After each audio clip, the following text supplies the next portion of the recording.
Marvel keeps many secrets hidden behind the Iron Curtain and does just about anything it can to keep them from leaking.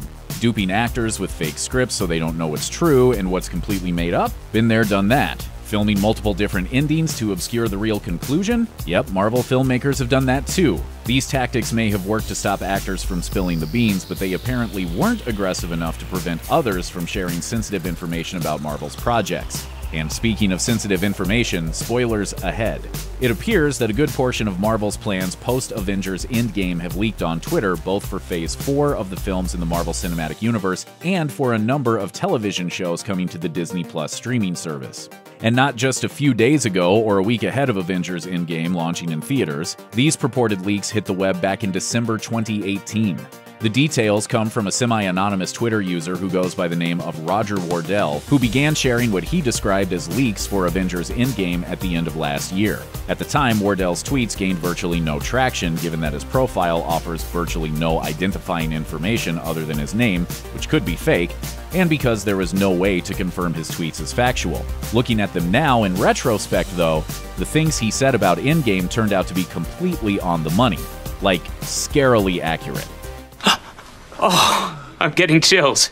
Wardell predicted that Thor would lose his chiseled physique and, quote, look a bit like his old friend Volstagg, that Agent Carter actor James Darcy would make the jump from Marvel TV to the MCU as Edwin Jarvis, that Robert Redford would return as Secretary Alexander Pierce, that Scott Lang would mess up big time, and that Chris Evans would play a completely different Steve Rogers in the film, seemingly referencing the choice Steve made to stay in the past and live a normal life with Peggy Carter before catching up to the present as an old man. He even nailed details like Thor decapitating Thanos, Stan Lee making a cameo in the 1970s, and Brock Rumlow and Jack Rollins returning to recreate the elevator scene from Captain America: The Winter Soldier, including a hint at Cap's now famous line from the recreated scene. You know the one.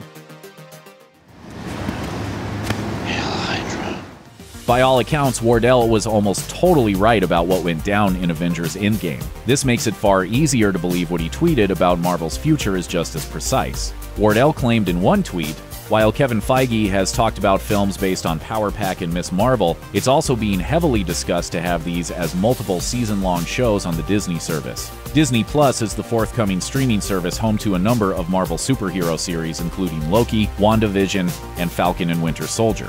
Additionally, Wardell alleged that the Black Knight has been a hot topic of conversation at Marvel Studios. The character has flip-flopped between being a superhero and a supervillain, as several different people have brandished the moniker. According to Wardell's tweet, the Black Knight has been discussed quite a bit over at Marvel Studios. They see the character as a potential new Avenger and capable of holding his own solo film and possibly a trilogy. Wardell's final tweet on the account teased a handful of returning villains. Marvel still has big plans for Zemo, Ghost, Justin Hammer, General Ross, and the Abomination. The Leader is being discussed to return as the main villain of Thunderbolts, which is being planned as a trilogy. The Leader, whose real name is Dr. Samuel Stearns, has already appeared in the MCU.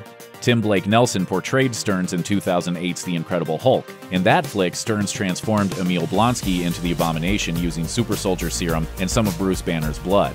When the Abomination attacks Stearns, some of Banner's blood drips into an open cut on Stearns' forehead, thus triggering his metamorphosis into the Leader. Considering his past foundations in the MCU, it seems plausible that the villain could rise to lead an ensemble trilogy down the line. That was the most extraordinary thing I have seen in my entire life! Given how spot-on Wardell's tweets about Avengers Endgame were, it's tempting to take everything he said about the future of Marvel as 100% factual. Certain elements, like Marvel planning something major for Black Knight and the studio developing a Thunderbolts movie, seem more plausible than others. Actress Hannah John Kamen, who played Ghost in Ant-Man and the Wasp, once noted that she'd love to reprise her villainous role for a movie about the Thunderbolts. She told Screen Rant in June 2018, "That would be fun. With any Marvel character, whatever happens to them, you always go, the possibility is endless. And with me, it would be an honor to work with any of the heroes and any of the antagonists and any of the things in the Marvel Universe. I mean, yeah, that would be amazing."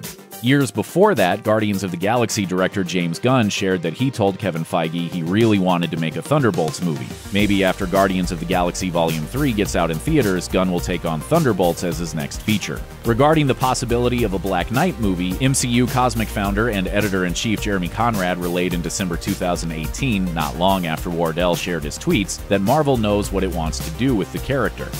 Conrad, a reliable source for Marvel movie news, tweeted at the time, "There's been some hinting and talking about Black Knight recently. Apparently, Marvel does have a plan for him in the MCU, and they already know how he'll be introduced. Still, as fun as it would be to believe Wardell's tweets as truthful and based on insider information he obtained from Marvel brass, it's best to take these leaks for what they are. Unfounded details posted by someone whose real identity is a mystery."